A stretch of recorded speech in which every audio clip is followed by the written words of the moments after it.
Yeah, hi and welcome everyone to this coding along video for the Build a Large Language Model from Scratch book. My name is Sebastian Raschka and I'm the author of this book, and I'm planning to record a couple of videos for this book as a supplementary resource. So as you might know, there are 7 chapters in this book, and the videos will be from each of these chapters where I will hopefully provide a more, I would say, casual but also interesting take on some of the code examples. However, of course, the videos won't be as comprehensive as the book itself, so they work best in combination with the book.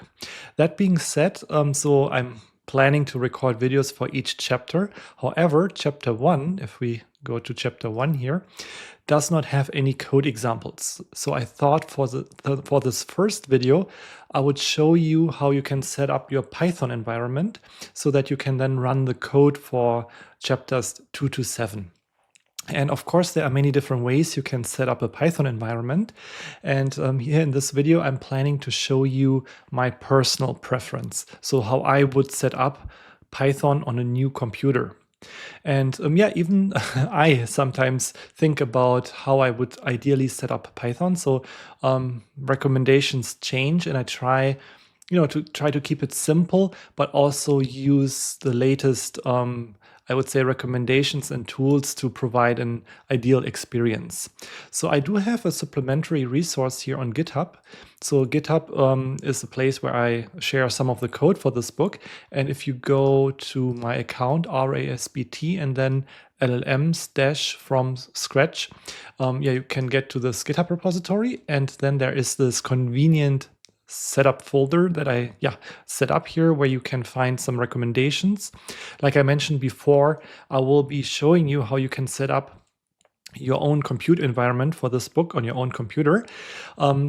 Personally, I will be using a MacBook Air, which is almost 5 years old now.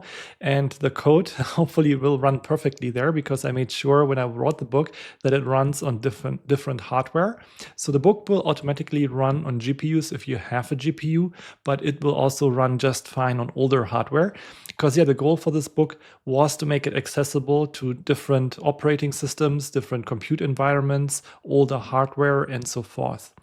However, if for some reason the setup instruction here doesn't work for you, you may also want to consider, instead of running things locally, to, for example, consider cloud resources. So I can highly recommend, for example, Lightning Studio, which is one of the most convenient ways to run code in the browser or executing code via your browser where it runs on a different machine in the cloud.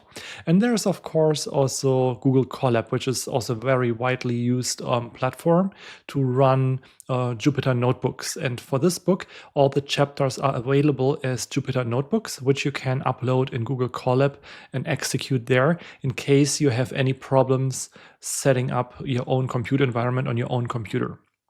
But yeah, to make this video interesting, let me actually show you how I would set up Python on my own computer. So for this, actually, this is a fresh also environment and setup on this computer just to mimic how, I would set up Python on a new computer. In this case, it's macOS. And I do have a subfolder here that is called Optional Python Setup Preferences. So the emphasis is on optional, that this is something I recommend, but you don't have to follow it. I mean, you can install Python your own way. However, this is how I would personally do it. And even there are multiple ways you can do it. So I used to be a Conda user for a long time. So Conda is a package manager for Python and a bit more than that. And I used it for a long time to manage my Python libraries. And in combination with Conda, I also used pip, which is like the native official way in Python to install packages. However, recently there's a new package called UV. And this one is essentially providing the same or similar syntax as pip, but also has some advantages and is very fast. So I actually recently also moved to just using UV because it's just much faster and it's a really nicely designed package manager. And the Python community is very excited about this. A lot of people in the Python community are using this. So I also thought I will show you how you can set up your environment using UV. And it's actually relatively simple. It's not more complicated necessarily than using any of the other two. That being said, there are also multiple ways you can use UV. So there is the UV pip syntax, which is very similar to the original Python pip package manager, but there's also the native UV syntax. For this tutorial, I will be using the UV pip interface because it's a bit more familiar to pip users. But if you are, more advanced or you're ready to explore the native syntax, also feel free to check out this tutorial here. So the first step here in our journey would be, of course, installing Python itself. So we can actually check if we have Python installed by, for example, typing Python -- version in our terminal. So this is in macOS, but I think it's similar in Linux and Windows. So here it says Python not found, which means I don't have Python, the command, set up like this, that it would work this way. Another thing I usually also try is typing Python 3. And here you can see, in this case, I already have Python installed, or my operating system has Python installed. And actually right now, while I'm recording this, there is Python 3.13 available. Now this is 3.9, which means it's 4 version numbers behind the most recent Python release. And that tells me this must be some old version of Python that came with my operating system. So usually when you set up a new computer, it already has Python on it, but it's used by the operating system. And I highly recommend not modifying this Python version and also not just working with it, because you might break something and then it could cause trouble for your operating system. So I highly recommend not touching this Python here at all. And so what I recommend is just installing a separate version of Python. And you can do that in multiple ways. The official way would be, for example, going to python.org and installing it from there. So they have a menu here and you can download it for different operating systems. So I can, for example, go to macOS and then look for the latest release. And here it says Python 3.13. And another thing I wanted to highlight is I would recommend installing a slightly older version of Python. That's because packages like PyTorch, which we will be using in this book, they are not always supporting the latest version of Python. It usually takes a few months till PyTorch supports, let's say, the latest release of Python. So I would recommend, to be on the safe side, to adopt a version that is 1 or 2 version numbers behind. For example, Python 3.12 or 3.11. And you actually won't miss out on anything because, you don't use these most recent features in Python anyway when you do scientific computing. So in this case, it's safe to install a slightly older version. And so for this book, I tested it on all versions, like 3.10, 11, 12, and also 13. It works just fine. But to be on the safe side, as a general rule of thumb, I recommend installing a slightly lower or smaller version, for example, 3.11 or something like that. That being said, there are many ways to install Python. I, on this computer, use Homebrew, which is another package manager. So if I go here and type Homebrew. You don't have to use it, by the way. It's just something I happen to use on this computer, and it's called the Missing Package Manager for macOS. And so it allows you to install certain tools that don't already come with macOS. But you can also, for example, use it to install Python. That's just personal preference, but you can also just download it from the website. There are multiple ways you can install Python, but that is just how I would do it personally. So you can type brew install Python, let's say 3.11. And that would then install Python. So that would be the first step. And then the second step would be setting up UV. So UV is this package manager, and you can install it via pip install UV. So if you have Python already installed, pip would be the Python package manager, and we use that to install another package manager. And the reason we do that is because UV is actually faster than pip, and it's just more convenient to use it, in my opinion. Now, looking at the output here, it says Python is installed now. It's installed in this folder. And there are some advanced ways you can actually link it so that when you type Python, it will automatically use this Python. But for simplicity, let's just use the commands from here. And it says, for example, you can install Python packages with this command. So it's slightly different from what's shown here. But yeah, I will just use this command. You can link it on your computer that it is just pip, but for brevity, I don't want to overcomplicate things here. We are now installing the UV package manager. And so this was very quick. It's installed now. And the next step after that is creating a virtual environment. This is not strictly necessary, but I highly recommend this. This means a virtual environment means that it is a separate folder on your computer where all the packages are installed. And in this case, it will also bring its own version of Python. This means if you're messing anything up by accident, you can just delete this virtual environment and start over without, messing up your whole computer. So this is actually something, I highly recommend. So before I execute this though, let me do one more thing. So let me actually download this GitHub code here. So I go to my GitHub repository, and then you can click on download the zip. And it will download this here, in this case, to the downloads folder. Let me just open the downloads folder, and then let me drag this to the desktop because then it's a bit easier to see. So I have now this folder, and I can go in here, and you can see the contents of the folder here are the same contents that are shown here on GitHub. So I just copied or downloaded this GitHub repository. Now, let me actually navigate to this folder. It might be a bit different on Windows, but this is how you do it on macOS and Linux. And then I can also show the contents of this folder here. Now, let me create this virtual environment. So there was this command I just showed you. Where was it? Here, this command. So this uvvenv, this will create a virtual environment, and let's just use Python, let's say 3.11. And this will create a folder called venv. We can double check. Now it's here, and it has its own version of Python. So in case we mess anything up, it will actually not be a problem. We can just delete this folder, and then we should be able to set it up again. So what I mean is if we mess anything up later on, can just delete it and then recreate it like this.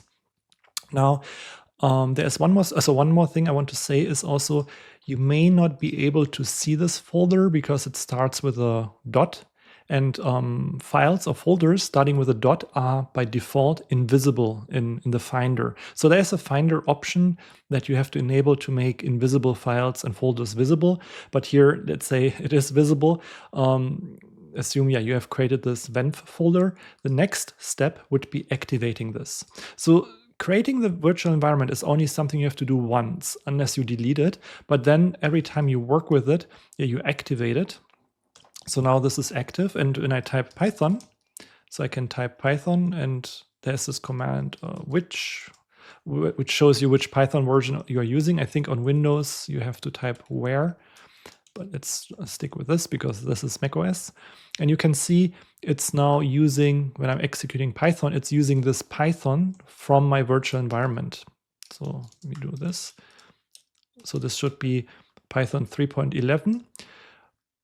From this path here. Again, I can delete this, so let me just get rid of this. If I type Python version, it won't be available because I just deleted it. So in this case, we have a virtual environment that is just very specific to this folder, and if we mess anything up, we can just start over again. And installing packages works like this. You can do uv pip install, and then there's a package called packages. Let's just install that. So it will then install this package, or if we want to install PyTorch, we can type uv pip install torch. So for some reason, the PyTorch team named the Python package torch instead of PyTorch, so something to remember. PyTorch is the main deep learning library we are using in this book. So now I installed Torch or PyTorch. And yeah, so we could do that for all the packages that are used in this book. And in the chapter itself, I'm usually telling you which package needs to be installed. But if you want to make this super convenient and not just, executing this one by one, you can actually go here and there's a file called requirements.txt. It's also the same here on GitHub. If I go to the main view, there's a requirements.txt, and it lists the latest or the packages that are required for running this book. So if you do pip or uv pip install -r requirements, you can install all the packages all at once like this. And yeah, so in this way you are done. You don't have to do anything in addition. This should install all the packages that you need for this book. Now, if you're running this on Windows, you might encounter an issue with TensorFlow IO GCS file system. And this is a bit annoying. So the reason why we need this is that OpenAI released the GPT weights for the GPT-2 model, an LLM that we are using in chapter 5, as TensorFlow code back then, and the weights are in TensorFlow. We are not working with TensorFlow in this book. We are using PyTorch, which is the most widely used deep learning library at the moment. However, just to open these open weight files, we have to briefly use TensorFlow, and this is why it's a requirement. However, it might create some problems on Windows. So if you don't want to worry about this, you could either go into this requirements file here, delete TensorFlow, save it, and then just run this command again, and then worry about installing TensorFlow at a later time. You can also, without having to delete this, I think what works, because it will build it from source, you can leave it in here and just run pip install without UV, and this should also work. So like this. However, in case this also doesn't work, there's another backup option, and this would be using Google Colab. So if you go to Google Colab, this is a way you can run notebooks in the cloud. It's free. And what you could do here, let me do a new notebook. So you can install, for example, again, UV. So you can type pip install UV. Usually, it's not always required, but it's usually a good idea to add this exclamation mark if you are running this in a notebook. And then, so what you can do is you can go here to this main folder, click on requirements.txt, click on raw, and copy this link here. Go here and type uv pip install -r, and it will install all the required packages here. One more thing to say is we have not created this virtual environment. So this is why we are seeing this error here. And in Google Colab, it would be overkill to create this virtual environment. I mean, we could do it with this UV venv, for example, but this would be overkill because Google Colab is already a virtual environment. So every time you open the notebook in a new session, it will be a fresh environment. So in this case, since it is already a virtual environment, we can just type system, and it will treat it like such, so that it is not creating a separate virtual environment. But it's really up to you. This is like just a bit simpler. It's one less step to worry about. Oops, it's one mistake. Oh, I made a typo. I forgot an S. So yeah, so this is installing all the packages in Google Colab now. And then we could, for example, execute the code for this book in Google Colab. And by the way, this command also works locally. So if you don't want to download the GitHub repository, you could also just copy this in here with this URL and install all the packages right here. Here it already has the packages, so it didn't do much. But if you run this for the first time, this will install all the packages. And then once we have this installed, we can do UV run and open a new JupyterLab environment. So JupyterLab is a way to open Jupyter notebooks. By default, this will open up in your primary browser. And then, yeah, we can open the code for the different chapters, for example, or we could make a new notebook. So that's what I recommend when you're following along with this book, either to make a new notebook and run the code here. Or another thing is you can open an existing notebook, but it would be a little bit of a spoiler if you see already the output. So I highly recommend going here and selecting clear outputs of all cells, which will delete the output so you're not seeing the output. But I think to get the most out of the book, I highly recommend just doing a fresh notebook. And actually, it's a lot of work, but actually typing the code, because that's actually a really good learning experience, because then you also see, or you pay more attention to the code than just, copy pasting it or just starting with an existing notebook. But yeah, I don't want to go too much ahead here and start already talking about the code in chapter 2. We will do this in the next video. I hope this video was useful to you and showed you one way you can set up your computing environment. And yeah, if you have questions, please feel free to comment. I'm happy to answer questions you might have. And also know if nothing works, there's always Google Colab, or there are other environments I can also share where there will always be a possibility that you can run the code. So don't worry about it. But if you have any questions, please let me know. And I hope this video was useful. And yeah, I hope I will see you in the next video. Get this book at Manning.com.